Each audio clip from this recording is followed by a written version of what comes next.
A Vida Além do Véu, Reverendo George Vale Owen. As Mensagens de Astriel, terça, 7 de outubro de 1913. Pela ajuda de outros que agora estão aqui conosco pela primeira vez, vamos tentar transmitir-lhes um pouco de instrução sobre as verdades da fé, como elas aparecem a nós neste lado do véu. Quanto às verdades que os homens incorporam nos credos, temos pouco o que dizer, pois muito já foi falado. E mesmo que seja desmentido, mais uma vez os homens estão mal preparados para receber o que deveríamos dizer. Nós, portanto, preferimos por agora deixar que espiem por si mesmos estas verdades, como as veem por aqui, meramente observando como de passagem que todos os artigos são verdadeiros e interpretados corretamente.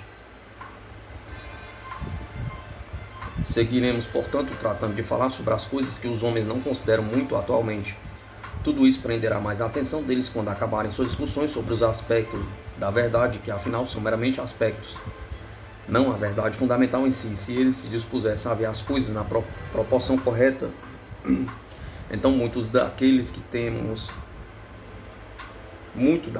temas que observem tanto o seu tempo ficariam entre as coisas que menos importam, e aí então ficariam mais capacitados para devotarem suas atenções às verdades mais profundas que estão estabelecidas tanto aqui quanto entre vocês na terra. Uma coisa que seria bom para perceber é a eficácia da oração e a meditação. Você já recebeu alguma instrução a este respeito e agora acrescentaremos algo. Uma oração não é meramente um pedido de alguma coisa que se queira obter. É muito mais que isso, é por assim, deveria receber mais cuidados do que tem recebido até então. O que vocês têm a fazer para transformar uma oração em poder é deixar de lado o que é temporal e dirigir sua mente e espírito ao que é eterno. Quando se faz isso, vê-se que muitos dos itens que incluiriam na sua oração são excluídos pela incongruência de sua presença nela. E os resultados maiores e mais profundos tornam-se o foco de seu poder criativo. Uma oração é realmente criativa, assim como o exercício da vontade, conforme foi visto nos milagres de Nosso Senhor, tal como o alimento dos 5.000. E quando uma oração é oferecida com esta convicção, então o objeto é criado, a oração é respondida. Isto é, o objetivo responde ao subjetivo, de tal forma que uma criação real acontece.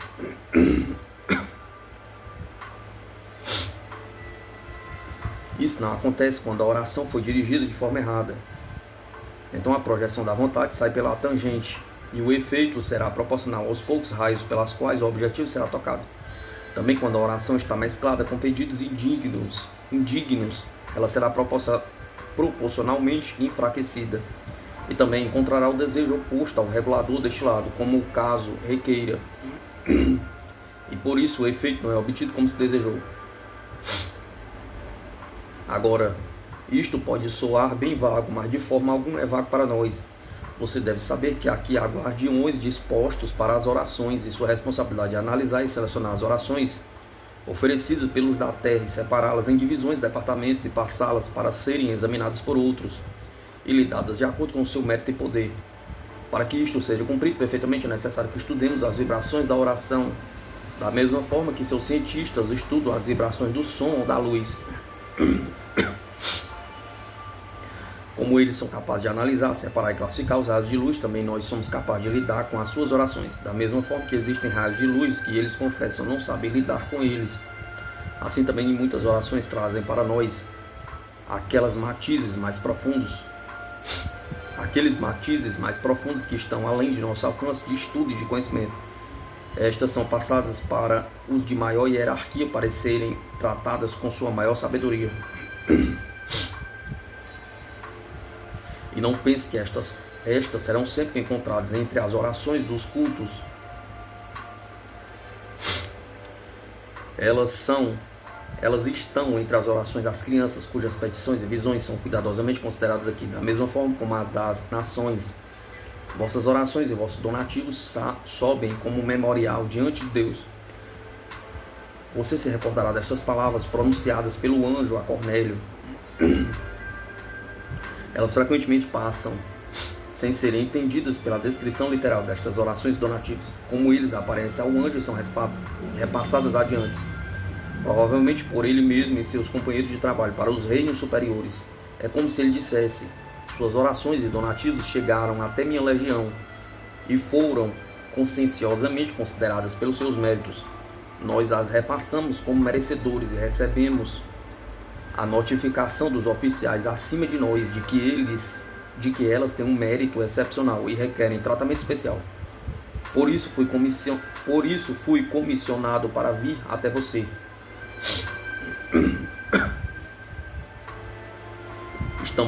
Estamos tentando colocar este caso tão enfaticamente quanto pudermos na linguagem de negociações oficiais para ajudá-lo a entender o quanto puder sobre as condições encontradas por aqui. Se você examinar outros exemplos de oração na Bíblia, à luz do mencionado, poderá ter relances da realidade como ela é vista por nós aqui, em nosso próprio plano.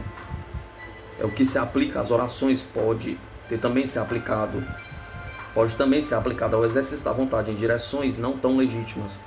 Ódio, imoralidade, cobiça e outros pecados do espírito e da mente tomam aqui uma solidez que não é vista ou percebida em sua esfera, e eles também são lidados de acordo com seus méritos.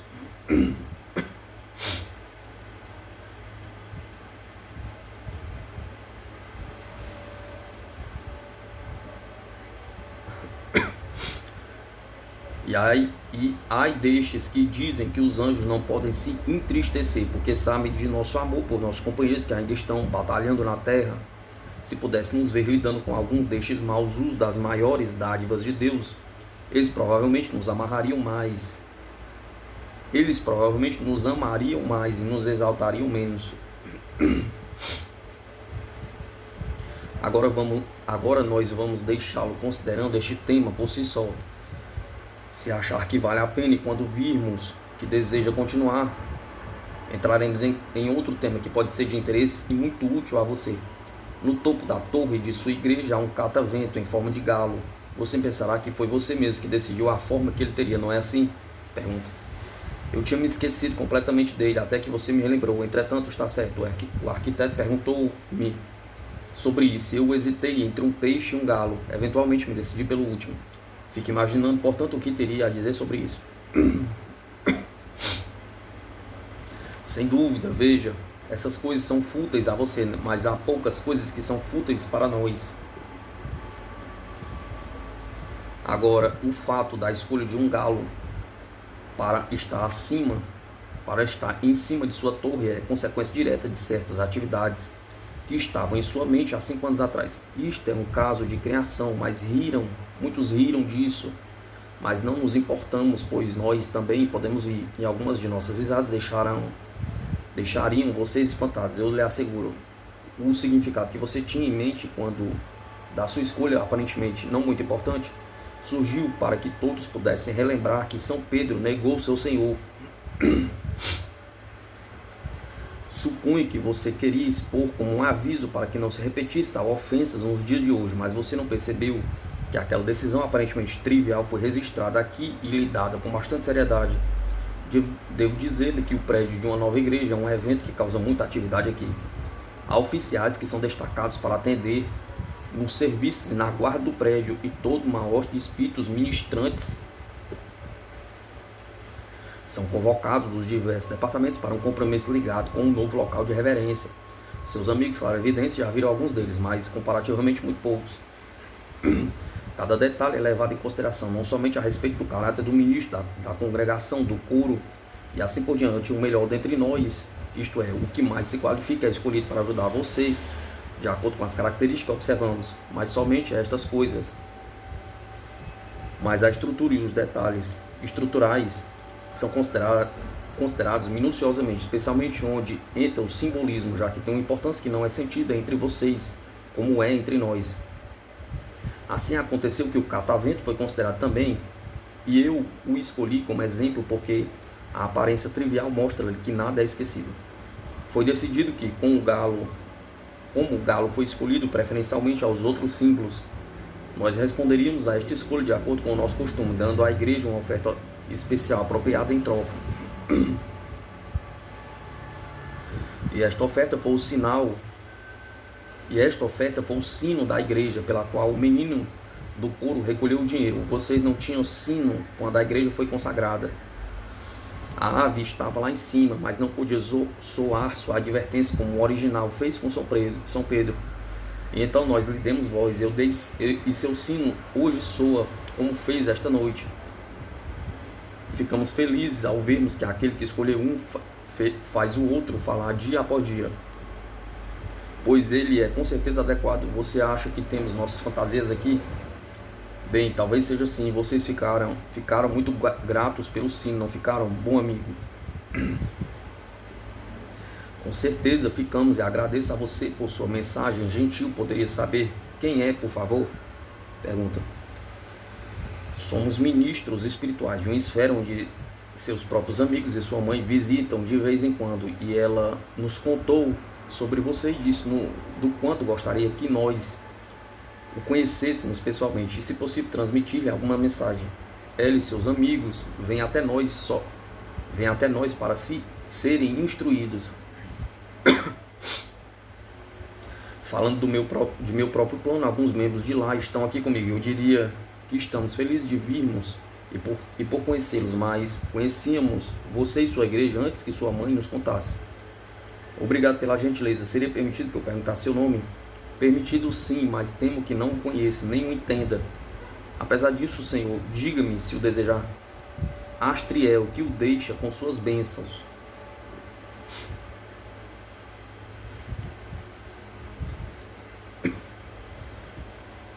Astriel sempre concluía suas comunicações com o sinal da cruz. Quinta-feira, 9 de outubro de 1913. Viemos novamente para cá, pedido de sua mãe. Estamos felizes por termos mais esta oportunidade de falarmos com você, de falarmos a vocês desde este lado.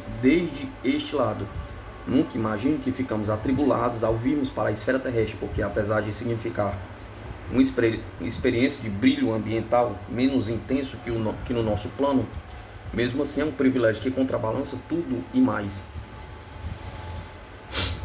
Se nós nos esforçarmos para ilustrá-lo sobre a química dos corpos celestes, talvez pudesse ser interessante e útil a vocês. Não queremos dizer o aspecto físico da ciência, como é entendido pelos cientistas astrônomos, mas o estudo mais profundo de sua constituição.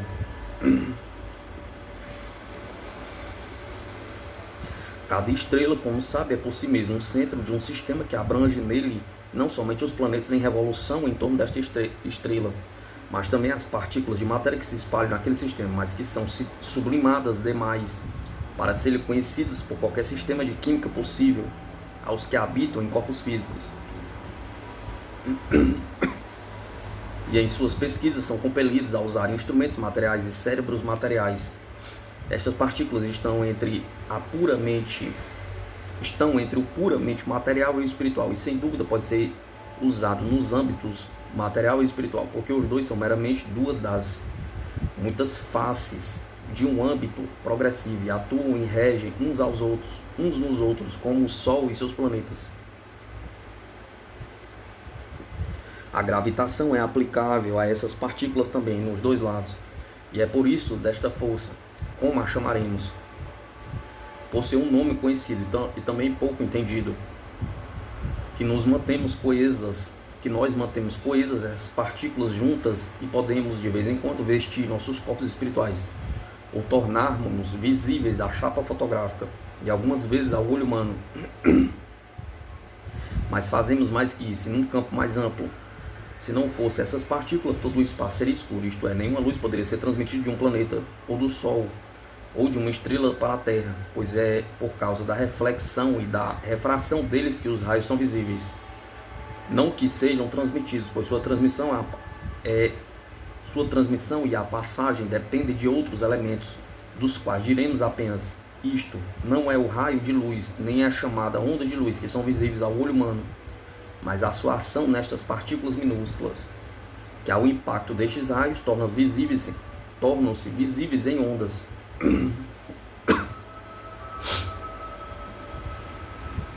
Seus cientistas têm muito a aprender ainda neste campo, e não é de nossa conta compartilhar aquilo que os homens podem aprender através dos poderes que possuem.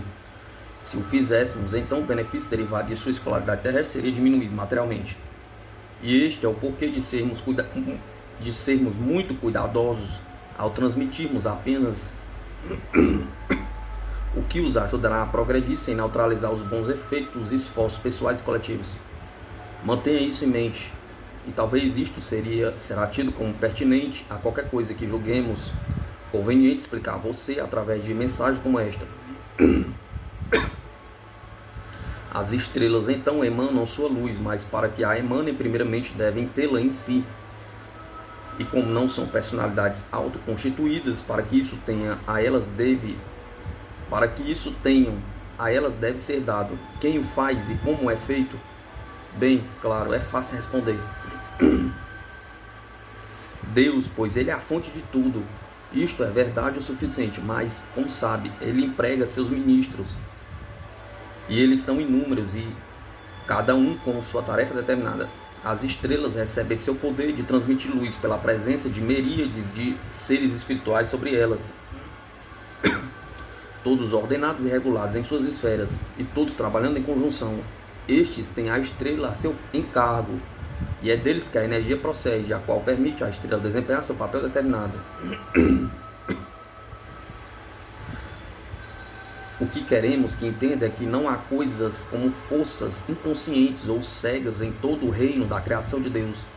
Nenhum raio de luz, nenhum impulso de calor, nenhuma onda elétrica procede de seu sol ou de outra estrela, mas são efeitos de uma causa. E aquela causa é uma causa consciente, é a vontade de seres conscientes energizando numa direção certa e positiva.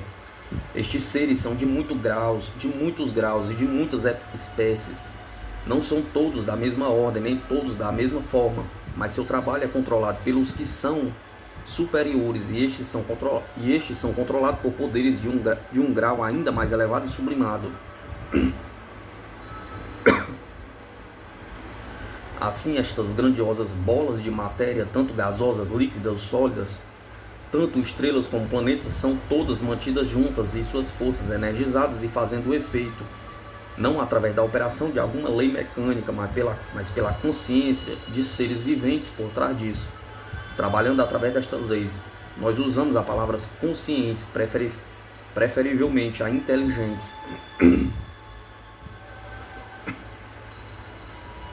porque o último termo não descreveria acuradamente todos os ministros do Criador. Como vocês entendem a palavra, sem dúvida descreveria apenas um número bem limitado, e poderia surpreender saber que aqueles a quem vocês aplicaram o termo estão entre os mais elevados e os mais baixos. Por enquanto, os trabalhadores mais baixos não são realmente seres inteligentes.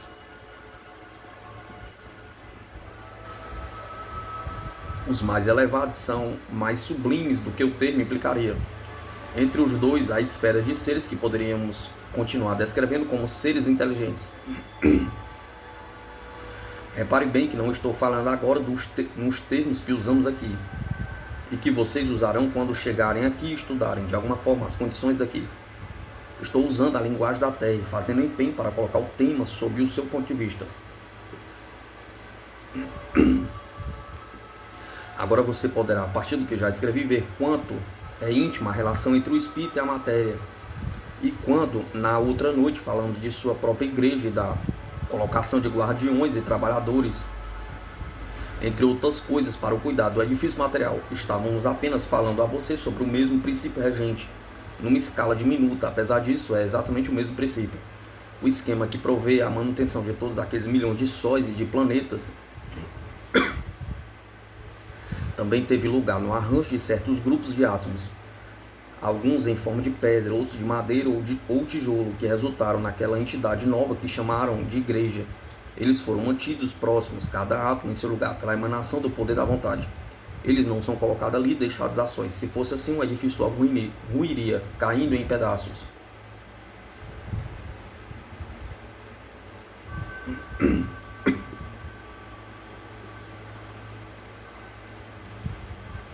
E agora, à luz do que acabamos de escrever, pense naquilo que as pessoas chamam de diferença de sensação ao entrar na igreja, ou num teatro, ou numa habitação, ou qualquer edifício. Cada um tem suas emanações apropriadas e eles são consequência deste mesmo princípio regente que tentamos descrever.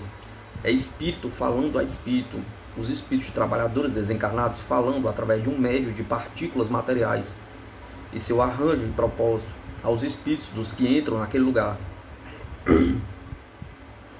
Você ficou cansado e achamos difícil impressionar você. Por isso, com nossas bênçãos, deixaremos você agora. E se desejar, viremos novamente. Deus esteja com você, seus queridos e seu pessoal. E em todas as coisas e todos os dias. Astriel. Quinta, 16 de outubro de 1913.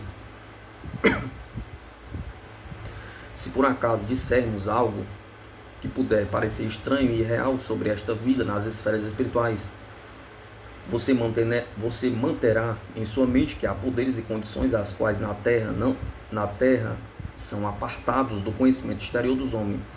Estes poderes não estão totalmente ausentes de seu ambiente, mas são na maioria mais profundos do que o cérebro físico consegue penetrar. Podem ser sentidos ou pressentidos em algum grau pelos que são mais evoluídos espiritualmente, mas nada mais que isso. Pois os que se elevam espiritualmente acima do nível geral, estes tocam os limites das esferas que agora são supranormais ao corpo, ao computo humano. E nenhuma medida de capacidade mental ou de conhecimento pode atingir esta exaltação de espírito, porque tais coisas são discernidas espiritualmente e somente assim. Nós que agora estamos presentes com você esta noite, viemos a convite de sua mãe, mais uma vez, para falar a você de seu trabalho e da vida como se apresenta a nós, e de como somos privilegiados por conhecê-lo, isto até o ponto que pudermos. Quanto ao restante, contamos a você de nossas limitações ao transmitirmos tais conhecimentos, os quais por esta razão acabam ficando incompletos. Pergunta: você é o Astriel? Resposta: Astriel e outros amigos. Primeiramente, meu irmão, nós os saudamos na paz e no amor em nosso comum Salvador e Senhor. Ele é aqui por nós e Ele é aí por vocês. Mas entendemos agora mais daquilo que não estava claro quando andávamos Mas entendemos agora mais daquilo que não estava claro quando andávamos entre as brumas da terra. E isto poderíamos dizer com toda a solenidade: deixe os que hoje em dia caminham entre vocês buscando o significado de sua divindade e a relação dela com a sua humanidade, que o façam sem medo e reverentemente, pois que eles são guiados mais do que pensam a partir destes reinos, e que esteja sempre na mente dos que são sinceros, que eles não sejam irreverentes a Ele, que é a verdade, ao inquirir o que é a verdade da forma que Ele a revelou.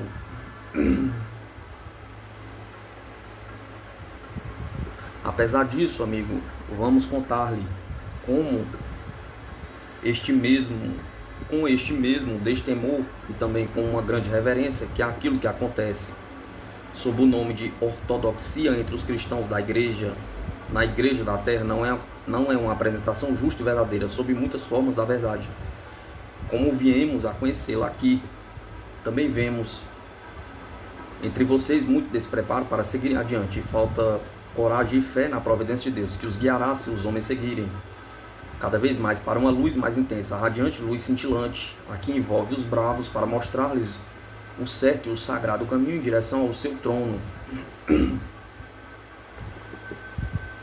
Deixe que isto relembre a você que o trono somente será compartilhado pelos bravos que forem fortes para persistirem, e estes são os que foram valentes para cumprir e suportarem, exemplificando aos que são seus companheiros menos corajosos e menos iluminados. Agora continuaremos nossa instrução, e você a receberá até onde alcançar. Aquilo que sentir que não é capaz de receber, deixe, e talvez conforme continuar em seu caminho, verá que tudo vai se encaixando pouco a pouco, até que entenda tudo. Estivemos lhe contando principalmente sobre os corpos celestes, sua relação uns aos outros. Agora falaremos coisas sobre sua criação e sobre o aspecto que eles têm para nós, conforme os vemos pelo lado espiritual. Você entenderá que cada estrela ou planeta e tudo que é material tem sua contrapartida espiritual. Você realmente entende isto? Sabemos e vamos colocar o que temos que dizer sobre este conhecimento. Os corpos celestes são a expressão material de ideias originárias dentre aqueles mais hierarquizados nas esferas celestes do poder criativo. Todos eles e cada um deles são efeitos dos pensamentos e dos impulsos procedentes destas esferas. Quando o mundo está em processo de criação, aqueles seres elevados energizam constantemente e projetam para a matéria que se forma a sua influência espiritual e, para dizer desta forma, seu caráter. Desta forma, apesar de os planetas de seu sistema serem conformes a um grande esquema de unidade, eles são diversos em suas características individuais. Estas características correspondem ao caráter dos grandes senhores em cujo encargo elas geralmente estão.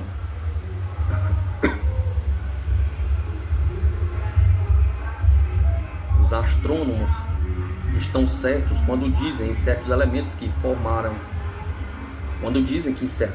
formaram a Terra são encontrados em, digamos, Marte e Júpiter e no próprio Sol. Mas eles errariam se dissessem que são encontrados na mesma proporção ou numa combinação similar.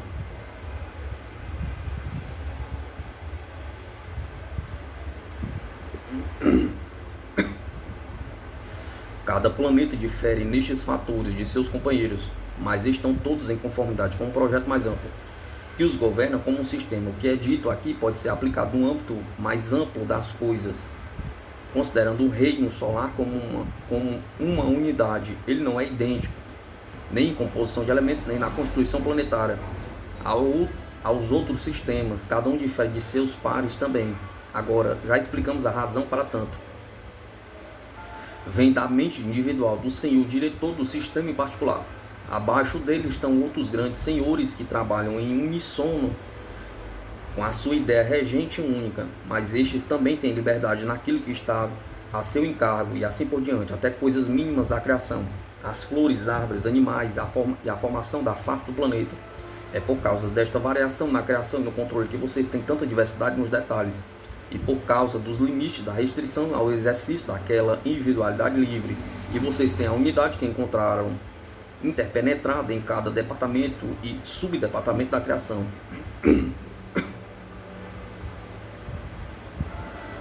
Abaixo destes supervisores há miríades de ministros menores, de diferentes graus decrescentes, até que algumas das mais baixas ordens mal podem ser chamadas de pessoas, já que se inserem nas espécies mais baixas de vida, que vocês denominariam sensitivas, para distingui-las do que, como nós, possuem não só inteligência, mas também a independência de julgamento que conhecemos como livre-arbítrio. Pergunta: você está falando de fadas, gnomos e elementais em gerais, dos quais alguns autores nos contam?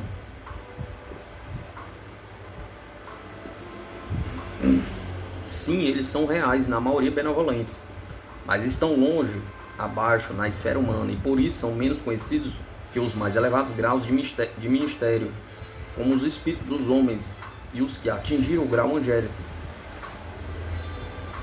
Agora, um pouco a mais sobre a Terra em si. Os geólogos contam como algumas rochas em sua formação são aluviais e outras ígneas e assim por diante, mas se você examinar cuidadosamente alguma delas, verá que elas exalam um certo vapor, alguém diria uma influência magnética.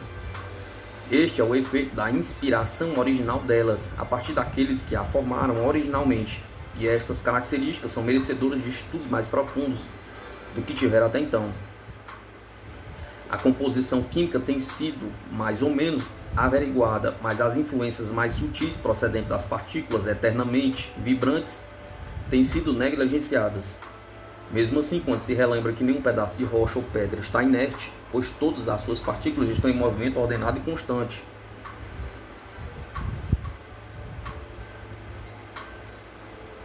Damos apenas um passo adiante para então perceber-se que para que este movimento seja mantido, deve estar presente uma grande força. E por trás desta força, a personalidade daquele de onde isto é a expressão. Isto é verdade, a influência maligna que algumas gemas realmente exercem naqueles cujos sentimentos em direção a elas não são bem governados é uma evidência disto. Por outro lado, você ouviu falar de gemas da sorte, que é uma expressão que demonstra uma vaga noção da verdade fundamental. Elimine toda a ideia de acaso destes temas e substitua por um sistema ordenado de causa e efeito. E lembre-se da consequência da ignorância ao se transgredir todas as leis naturais. Você verá que pode haver algo naquilo que estamos tentando explicar.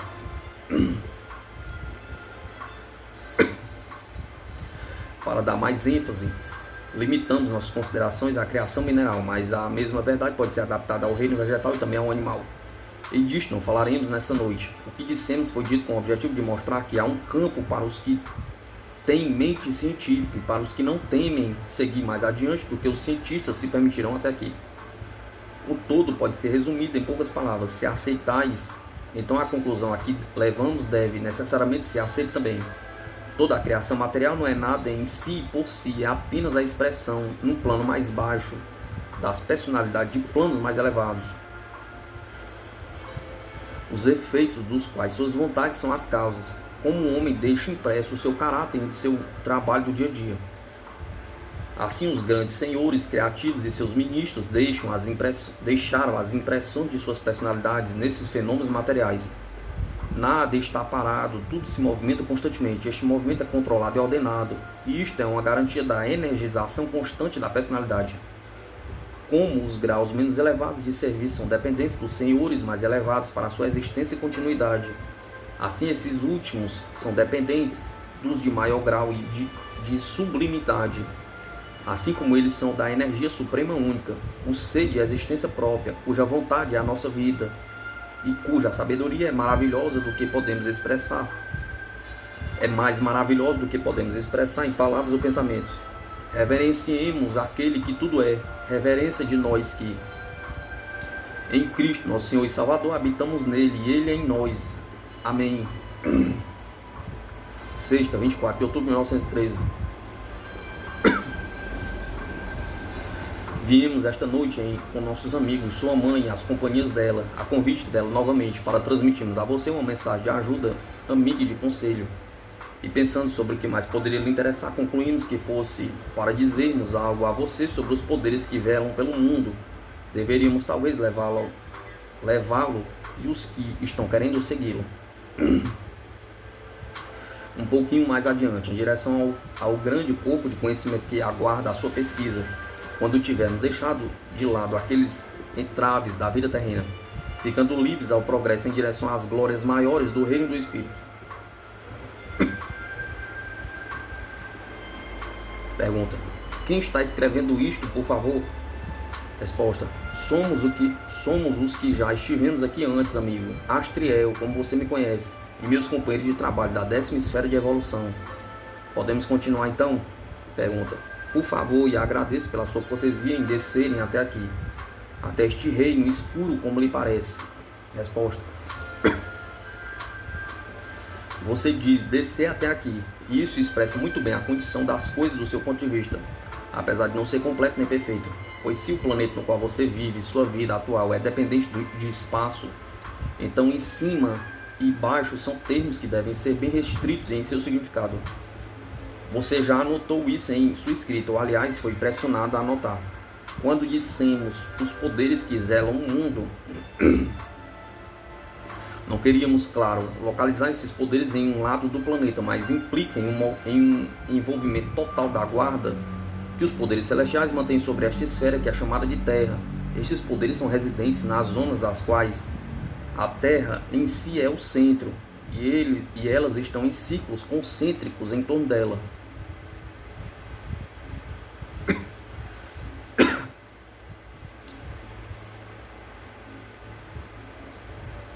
As zonas inferiores são as próximas da superfície do planeta e progridem em poder e glória à medida que a distância aumenta, mas o espaço deve ter seu significado ampliado quando se aplica a estas esferas, pois a distância não tem o sentido obstrutivo para nós, como tem para vocês. Por exemplo, quando estou na 10ª destas zonas, minha cognição é limitada, mais ou menos, pela 10ª zona. Quanto aos seus limites exteriores ou superiores, posso, às vezes, com permissão, visitar a 11ª zona, ou mesmo ir mais alto, mas residir naquelas regiões superiores não me é permitido. Por outro lado, As regiões inferiores à 10ª não são impossíveis para mim, já que a zona onde habito, sendo uma esfera, inclui dentro dela, mesmo sendo considerada geometricamente todas as 9 esferas inferiores. Assim podemos, para ilustrar e entender, colocar desta forma: a Terra é o centro sobre a qual muitas esferas estão, e está incluída nessas esferas todas, e os residentes da vida terrestre estão potencialmente em contato com todas as esferas, e realmente estão na proporção de sua altitude considerada espiritualmente. Espiritualmente porque estas esferas são espirituais e não materiais.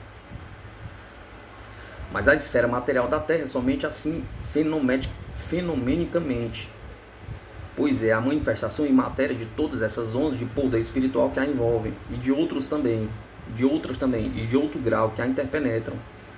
Deixe isto de lado, pelo menos por agora, e considere o tema da forma que o descrevemos.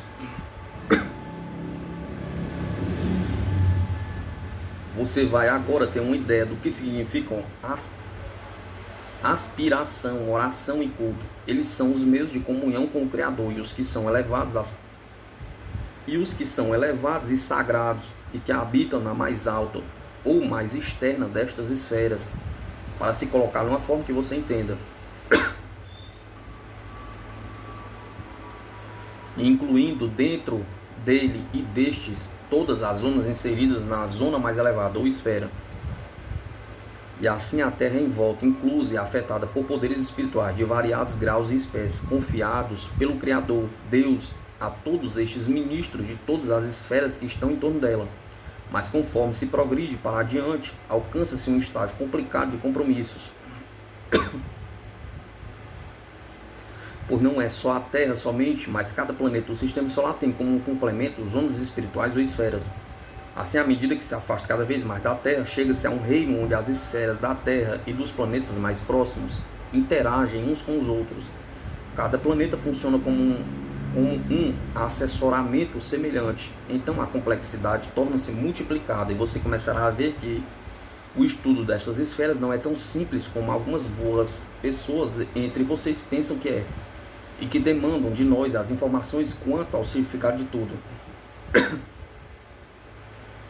Desenhe um diagrama do Sistema Solar com o Sol no centro e os planetas aproximadamente em seus respectivos lugares em torno dele. Então comece com a Terra e circunde-a com, digamos, uns 100 círculos. Faça o mesmo com Júpiter, Marte, Vênus e os outros. E trato do Sol da mesma forma, e terá uma pálida ideia de nosso trabalho e de seu interesse empolgante, mas de profundas variações de significado, que incluem em nossos estudos as esferas de Deus.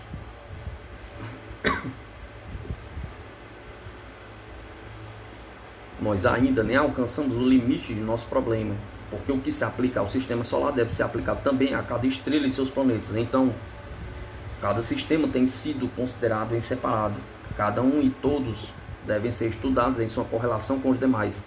Pense nisto uns instantes e entenderá, penso eu, que não haverá falta de uso para suas energias mentais quando chegar aqui. Agora, algumas vezes nos perguntam quantas esferas há. Bem, tendo explicado o que acabamos de explicar, não entenderei se você nos questionar desta forma.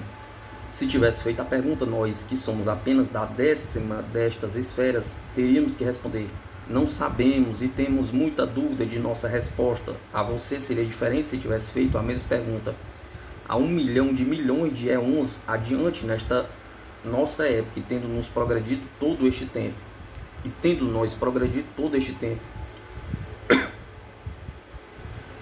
E agora, amigo e espírito companheiro, desejaríamos pedir que considere um outro aspecto deste tema. Dissemos que essas esferas são esferas de poder espiritual. Bem, 2 mundos afetam-se entre si através dos que seus cientistas chamam de gravitação. Também 2 esferas de poder espiritual, entrando em contato, não deixam de agir e reagir umas às outras.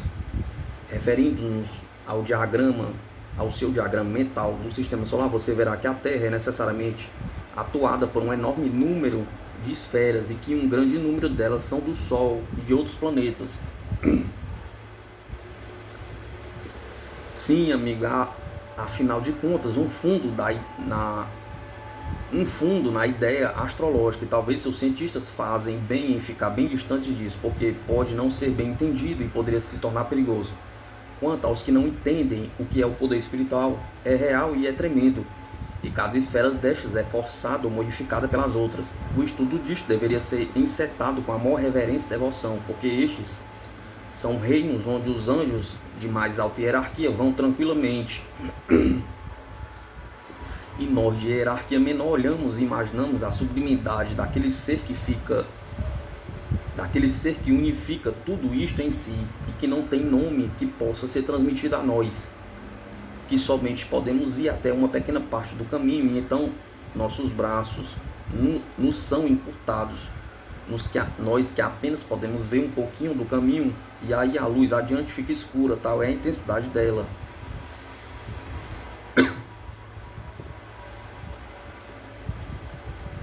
Mas testificamos a você, amigo, e aos que pensaram reverentemente nas coisas que não podem entender, que se a admiração nos dá um tempo de pausa e quando continuamos novamente, não perdemos a sensação da presença daquele cuja respiração é amor e cujo incentivo é tão gentil quanto o toque de uma mamãe em seu pequeno bebê. Assim nós, como vocês, tomamos a sua mão e não tememos. E a música das esferas nos envolve conforme saímos de uma glória para outras adiante. Siga sempre este caminho, nosso irmão nele. Não esmoreça, nem enfraqueça na estrada, porque as brumas se esvaem à medida que se avança, e a luz se intensifica naquela luz mais adiante, que nos impele para o desconhecido, e que jamais é temida. Assim caminhamos gentil e humildemente, como fazem as criancinhas entre as glórias dos planetas, dos céus, dos sóis, das esferas e do amor de Deus. Amigo e irmão, dissemos boa noite a você, e agradecendo por permitir cumprirmos esta tarefa, que ela seja útil muito ou pouco, para poucos ou muitos que